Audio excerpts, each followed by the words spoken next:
Carson's Corner is a black LGBTQ-owned small business. They sell merchandise and apparel on pop culture franchises such as Dragon Ball, King of the Hill, Sailor Moon, and of course and most importantly, Power Rangers. If you're interested in getting their amazing merch, be sure to check them out at carsoncorner.com. Link will be down below. Hey everyone, welcome to the Rider Time podcast. Rider Time Archives. I'm not really used to that.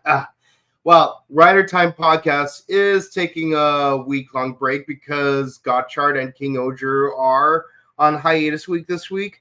But we are going to take the advantage of the opportunity to watch, or rather discuss, a series that we are long overdue to completing. And that series is Kamen Rider Amazons, episodes 24 and 25, Crossing the Rubicon and Yellow Brick Road. And yeah, like we did episodes 22 and 23 earlier, and it's about time we actually, we continue with that momentum, take advantage of the opportunity, we'll strike while the iron's hot, whatever you may call it. Oh, man. Amazon's not a series I am particularly fond of, and you guys have heard me talk about it time and time again. I just could not enjoy it as much. And season 2 is even harder for me to enjoy. Okay, I have to be honest, it does feel like it's picking up a little bit in the more recent episodes compared to the older episodes of season 2, but I'm just still not into it. I just could not I struggle to invest into it. And it's crazy how so little happens in most of the episodes. Like, if you've been following Rider Time podcasts or Rider Time archives in the past, you've known that one episode of most episodes of Kamen Rider Super Sentai, you could pretty much sum it up in about anywhere between 12 to 17 screenshots. How is it that lately 2 whole episodes of Amazons, and keep in mind, each episode isn't just 24 minutes long, it's 30 minutes. You got an extra 6 or so minutes of screen time. And 2 episodes combined, you end up with only 16 screenshots. And again, like the screenshots are kind of arbitrary. Like, you could even do the podcast without screenshots. The point I'm trying to make is there's very little happens, and everything that happened in these 2 episodes could be squeezed into 1 episode, as have a lot of episodes of Amazons, because it's just very slow pacing. I get it. It's a darker season. It's a mature season. It's a violent season. It doesn't mean you should slow down the pacing a little bit. I mean, RPM was a mature season of Power Rangers, all things considered, but it still had its action. And the thing is, it balanced its pacing. There wasn't a single episode of Power Rangers RPM that felt too slow. Even the episode about the making of and action, or even the clip show episode, RPM still had good pacing. Even this much slower episodes had better pacing than this. This is just really slow for me, at least in my opinion. I mean, I don't know how much more can be done about this, and we may as well just get right into it. There's really not much to say. Last episode, we did find something very interesting out, that Nanaha did turn into an Amazon. What were you guys' thoughts on that revelation? Did that freak you out? But yeah, Haruka got his butt kicked by this thing.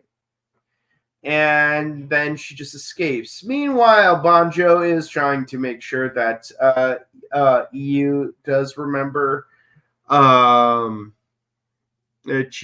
because it's like they had these cutesy moments. But man, Banjo cannot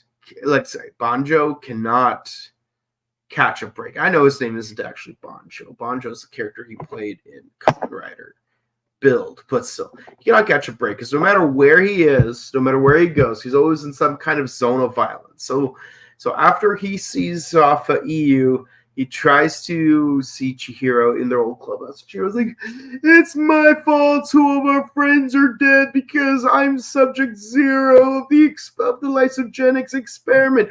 But before Banjo could get anything done, freaking Papa reverse Oedipus that freaking shows up, and he's trying to have this discussion of, and he is having a battle against his own son, his own freaking son, and it gets pretty violent. Even Banjo tries to help out and relatively fails, and yeah. There's that. Moving right along, Mamoru, he does wake up and finds out, hey, it's the old squad. What happened to the other Amazons that were with me? They're kind of dead. Also, we have to keep you handcuffed because you're kind of a villain this season, so there's nothing we could do. Of course, he runs off. Like, I love how there's like a brief moment where like he crosses eyes with the old boss lady, but he just keeps going. But yeah, so it's like he has this resolution that he has no longer any comrades. Like you feel like all of the Amazons he was friends with are dead. All of his human friends are out to get him. Yeah, like I totally get where he's coming from. But he has a new resolve. He's going to create more Amazons. He's going to take advantage of the patient 0 situation and try to turn more humans into Amazons. And I'm like, well. We actually get an interesting plot point. Where was this 7 episodes ago? Where was this 7 episodes ago? It doesn't have to be 7 episodes. It could have been 10 episodes ago. I'm just saying, if Mamoru from Jump tried to like turn more humans into Amazons, that would have been a more interesting plot point. But that's kind of the issue with Amazons. It's like they have some good ideas, but I feel like they're really messy in how to execute. It's like the less interesting parts get more focus, the more interesting parts get less focus. And I feel, and again, and like in this situation, if Mamoru wanted to turn humans into Amazons since the start of the season, I would have been more motivated to watch the season because it would be very similar to Kamen Rider Kabuto, where like the end game for the worms is to turn other humans into worms. That's how one of the riders in that season, because there's 8 riders in the main show and another 3 in the movie, but among them, yes, one of them ends up dying because they're a human that turned into a worm. Yeah, not much to say about the rest of this episode. It's pretty straightforward. You got EU fighting Chihiro because he is on the hit list. But their fight is interrupted by freaking, like, dude, leave your son alone. Leave your son alone. But in a surprise twist, EU ends up saving him. She ends up saving Chihiro, and the 2 of them go on the run. What can I say about this episode? Very little happens. Very little happens, okay? Like, the most interesting thing to happen in this episode, the only thing that is of note to discuss in this episode is literally just Mamoru wanting to turn humans into Amazons. And I feel like this plot point, as interesting as it would have been, it just would have worked better several episodes ago so we could have a build-up towards it.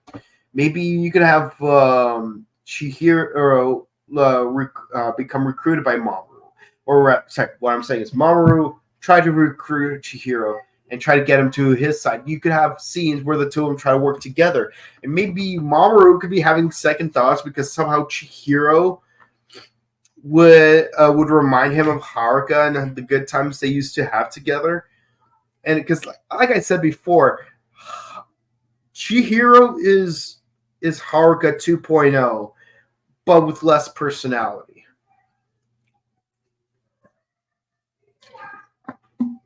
Anyways, so so that's the end of the episode, and sorry, I have to give it a 7 because, again, like the only part that was interesting here was the fact that was the whole Mamoru thing. I did not care for any of this stuff. It's like, yeah, Chihiro can't catch a break, but it's nothing new, really. Like we're not any further along character development wise. Gene still wants to kill his own son because he's an Amazon. Like, and also it doesn't really seem like he cares as much about the fact that Nanaha might be dead because of him. Like, he's more focused on the fact that, oh, he is an Amazon, rather than you're the Amazon specifically that killed my wife, even though she's not actually dead. I mean, it was mentioned briefly, just not as well as it could have been. That's all I'm saying, man.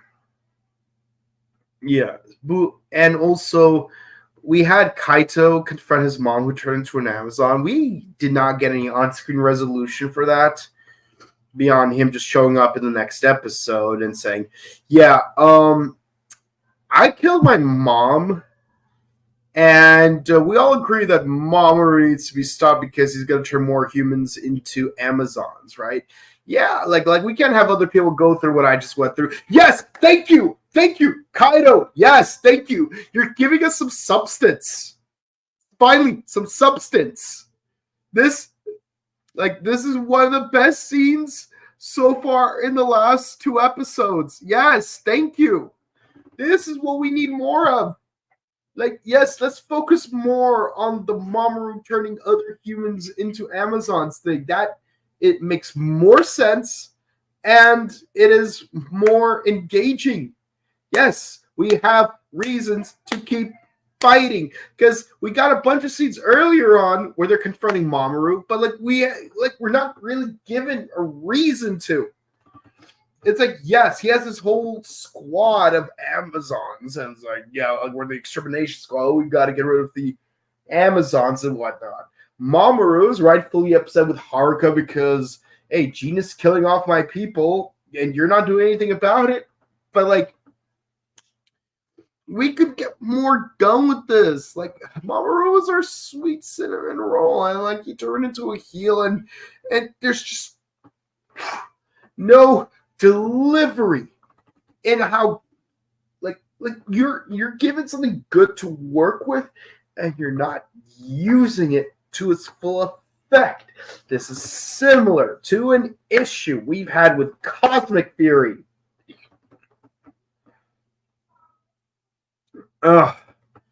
Moving right along. Okay, this is really short a review because, again, there is very little to say or do about this. Okay, one of the more interesting scenes that doesn't have anything to do with Mamoru is the fact that Gene finally encounters the jellyfish Amazon, but he doesn't know right away that it's Nanaha. He still thinks she's dead, but he eats some of her tendrils for sustenance, which for Nanaha, I mean, this is a more interesting Nanaha scene that it is a Gene scene because, oh yeah, Gene is eating another Amazon. What's like? Obviously, there's like nothing like of significance going on here, but Nanaha allowing Gene to cannibalize her, that is such a Nanaha thing to do. She would feed him her own flesh if it meant keeping him alive, because she would do that. This is in character for her, and I like that. So, episode, why is the second to last episode one of the few good episodes in the entire season? Why? Why is the second to last episode? I'm trying to remember. Was there ever a season of Power Rangers where the whole season was just terrible except for the last two episodes? Because I have a hard time believing that, because I've had seasons of Power Rangers that were fantastic all throughout, and only the finale was bad. But like freaking Power Rangers in Space was good up until the last two episodes, and then fantastic in the last two episodes. Like, maybe the previous episodes were not as good compared to the last two episodes, but they were still good episodes. Freaking the Ninja Turtles episode, as campy as it was, I still liked it. Freaking finding out, Andros had a sister. Freaking Andros dealing with thieves. What's it called? Cassie dealing with that B dude who wants to be a baby face. Freaking Phantom Ranger coming back, and we still don't find out who he is.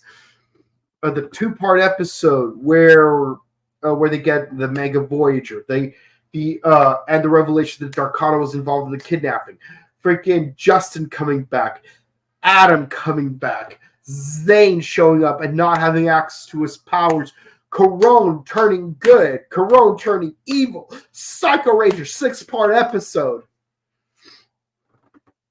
I can't think of a season of Power Rangers that was ever terrible except for the last two episodes.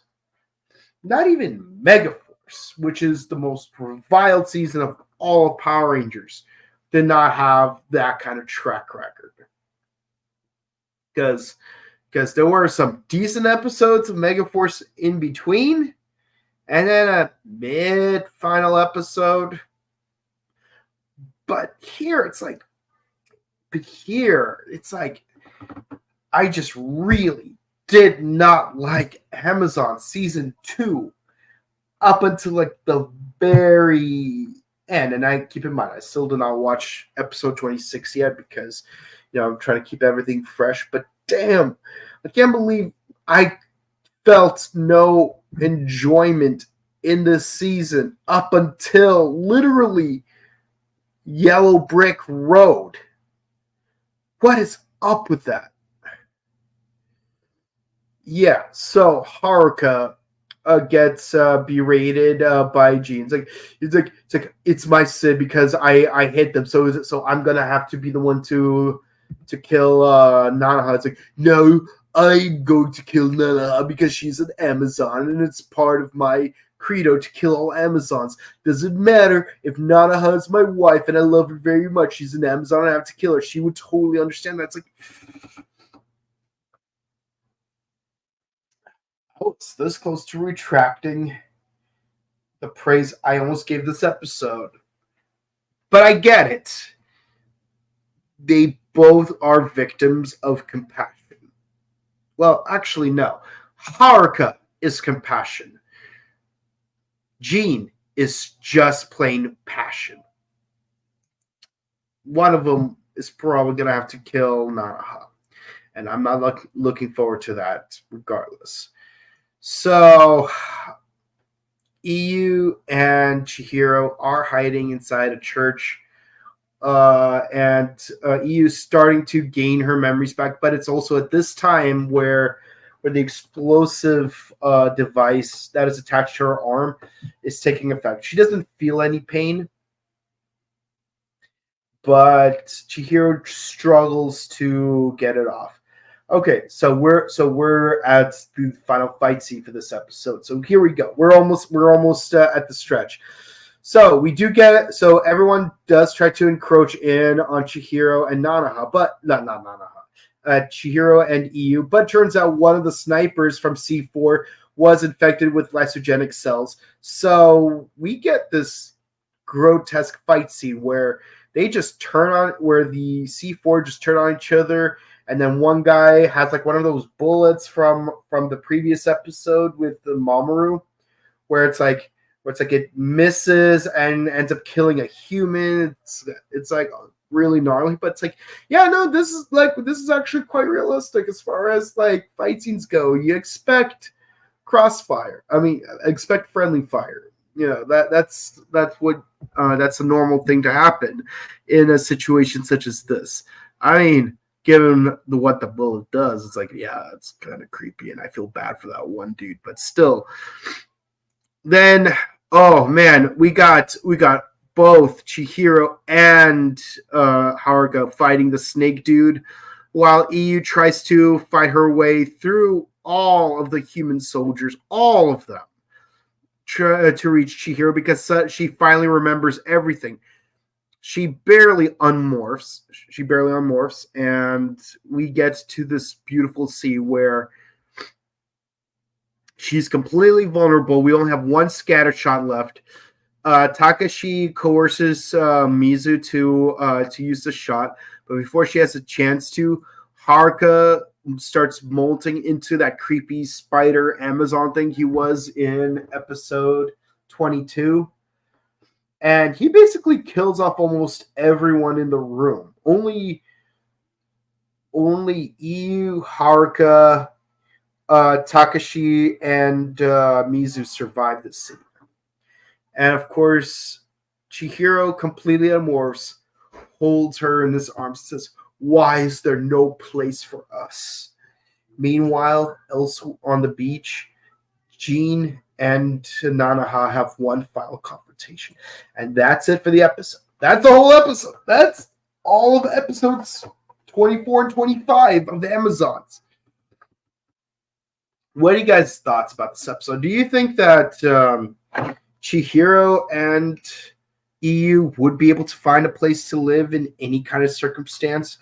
Do you think that to some capacity Mamoru might have been right in wanting to turn humans into Amazons? How do you think this is gonna start? How do you think the end game is gonna start rolling out on that situation? And what will be Jean's final resolve when fighting Nanaha? Like, do you think he's gonna kill her, let her kill him, double KO? Like, let me know what you guys' thoughts are. And that's pretty much it. Episode 25, definitely an improvement because we're finally focusing on plot points that are actually more interesting. I just wish that those plot points would have been more relevant earlier in the season to make me want to watch the season more. But sadly, that's not the case. You know, it is what it is. But this was a better episode, so I give it an 8 out of 10. There's only one comment tonight. Nice. You'll get Amazons. And yes, we only have 2 more videos left for Amazon, so stick around for that. We're going to start doing that on Sundays. The reason why we did this episode on a Wednesday is because Gotchard is on hiatus this week, as is King Oger. So, if you enjoyed our review of Ultraman from yesterday, you're in luck because we got a second episode of Ultraman tomorrow. That's right, 2 episodes of Ultraman and 1 episode of Amazons sandwiched in this week. So, if you enjoyed, please be sure to comment, like, and subscribe to us on YouTube, Facebook, Twitter, Instagram. Ding the bell icon to stay notified for our latest videos. We typically do Ultraman Blazar on Tuesdays, 7 p.m., 10 p.m. Pacific and Eastern. Kamen Rider Gotchard at 7:30, 10:30 on Wednesdays.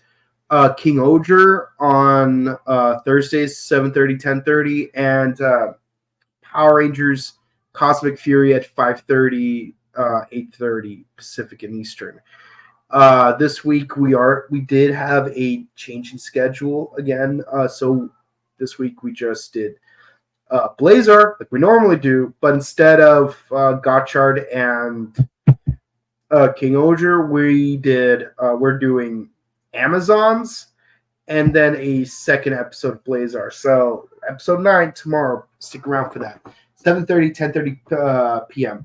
So with all that said, be sure to check out our sister channel, The Buttery Show, to watch our video game news, movie discussions, many more, where that came from. And if you want to follow my personal content, be sure to find me on Instagram at Boken_Kabuto and on Twitch at twitch.tv/BokenKabuto. With all that said, guys, thank you so much for watching. And please stay safe, stay hydrated, update your emergency kits, and we bid you all a wonderful day. Bye.